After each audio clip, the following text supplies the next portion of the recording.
Hello everyone, आज हम लोग पढ़ने वाले हैं क्लास 10th की हिंदी की बुक से चैप्टर आत्मकथ्य के प्रश्न उत्तर। तो चलिए आज के प्रश्न उत्तर को कंप्लीट करते हैं। पहला प्रश्न है, कवि आत्मकथा लिखने से क्यों बचना चाहते हैं। आत्मकथा मीन्स अपने जीवन के बारे में जो लिखना होता है उसे आत्मकथा कहते हैं। तो कवि आत्मकथा लिखने से क्यों बचना चाहते हैं। इसका आंसर है, कवि आत्मकथा लिखने से इसलिए बचना चाहते हैं क्योंकि उनका जीवन दुखदाई घटनाओं से भरा पड़ा है।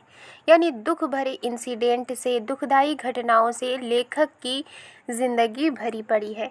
अपनी सरलता के कारण उन्होंने कई बार धोखा भी खाया है। यानी कि वो इतने सिंपल थे कि उनके सिंपलिसिटी की वजह से उन्हें कई बार धोखा मिला है। वे मजाक का कारण नहीं बनना चाहते। उन्हें लगता है कि उनकी आत्मकथा में कुछ रोचक और प्रेरक नहीं है। रोचक मतलब इंटरेस्टिंग और प्रेरक मतलब मोटिवेटिव।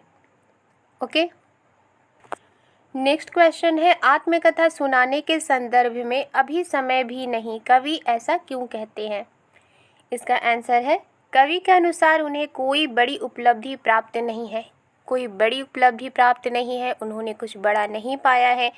उनका जीवन संघर्षों से भरा पड़ा है। वह अपने अभावग्रस्त जीवन के दुखों को खुद तक सीमित रखना चाहते हैं। यानी लेखक ये सोचते हैं कि उनका जो जीवन है उसमें जितने भी सारे दुख हैं वो उन्हीं तक सीमित रहे, दूसरे उनके दुखों के बारे में ना जाने। इसलिए कवि कहते हैं उनके आत्मकथा लिखने का अभी समय नहीं हुआ है। नेक्स्ट क्वेश्चन है, स्मृति को पाथेय बनाने से कवि का क्या आशय है। स्मृति मतलब यादें और पाथेय का मतलब होता है जीवन का एक सहारा। ओके, तो इसका आंसर है, स्मृति को पाथेय बनाने से कवि का आशय जीवन मार्ग के प्रेरणा से है। कवि ने जो सुख का स्वप्न देखा था, यानी कवि ने जो सुख के सपने देखे थे वह उसे कभी प्राप्त नहीं हुआ। किसे प्राप्त नहीं हुआ, कवि को प्राप्त नहीं हुआ। इसलिए कवि स्वयं को जीवन यात्रा से थका हुआ मानता है। जिस प्रकार पाथेय यात्रा में यात्री को सहारा देता है, आगे बढ़ने की प्रेरणा देता है, ठीक उसी प्रकार स्वप्न में उसके द्वारा देखे हुए सुख की स्मृति भी कवि को जीवन मार्ग में आगे बढ़ने का सहारा देती है।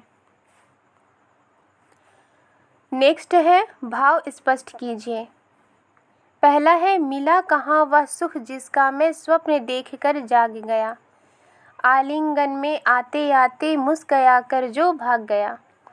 तो इसका भाव स्पष्ट करना है। तो इसका आंसर है, कवि कहना चाहते हैं कि जिस प्रेम के कवि सपने देख रहे थे, यानी कवि जिस प्रेम के सपने देख रहे थे वह उन्हें कभी प्राप्त नहीं हुआ। उनका जीवन हमेशा उस सुख से वंचित ही रहा। सुख उसके बेहद करीब आते आते उससे दूर चला गया। नेक्स्ट है, जिसके अरुण कपोलों की मतवाली सुंदर छाया में अनुरागिनी उषा लेती थी निज सुहाग मधुमाया में। इसका भाव स्पष्ट करना है। इसका आंसर है, इन पंक्तियों में कवि ने अपनी प्रेयसी के सौंदर्य का वर्णन किया है। प्रेयसी मतलब उनकी पत्नी के सौंदर्य का उन्होंने वर्णन किया है।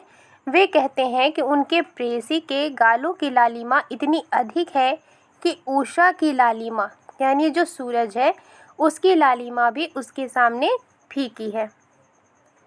नेक्स्ट है प्रश्न 5, उज्ज्वल गाथा कैसे गाऊं मधिर चांदनी रातों की कथन के माध्यम से कवि क्या कहना चाहते हैं।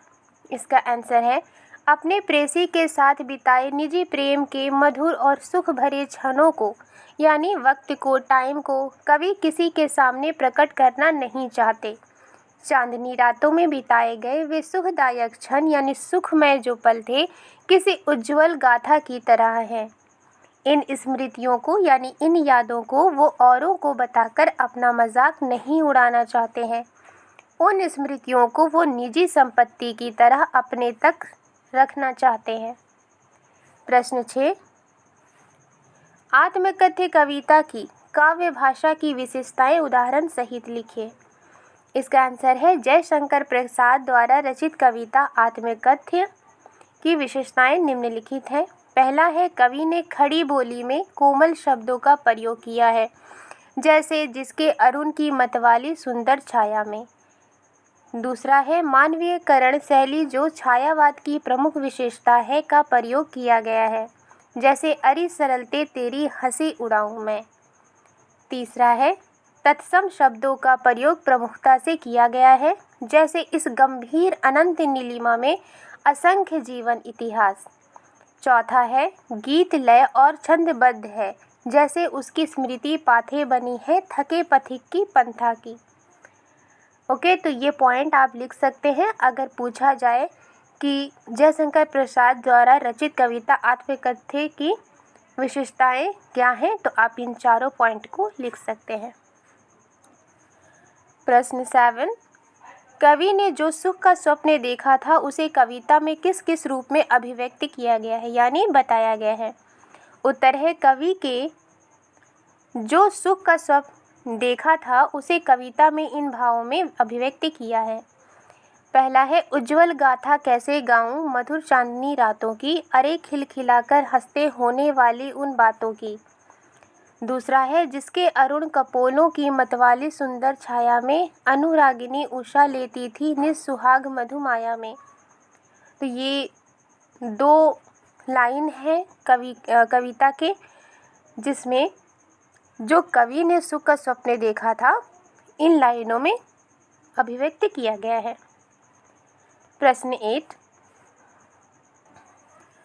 इस कविता के माध्यम से प्रसाद जी के व्यक्तित्व की यानी पर्सनालिटी की जो झलक मिलती है उसे अपने शब्दों में लिखिए।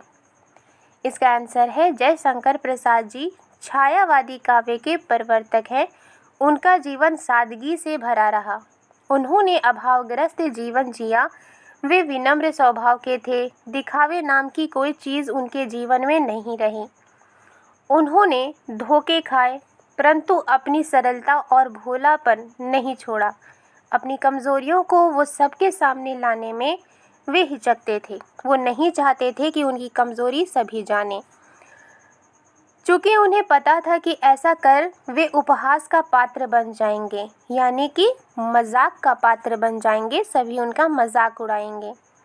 वे अपने दुखों को खुद तक सीमित रखना चाहते थे। ओके, तो ये थे प्रश्न उत्तर।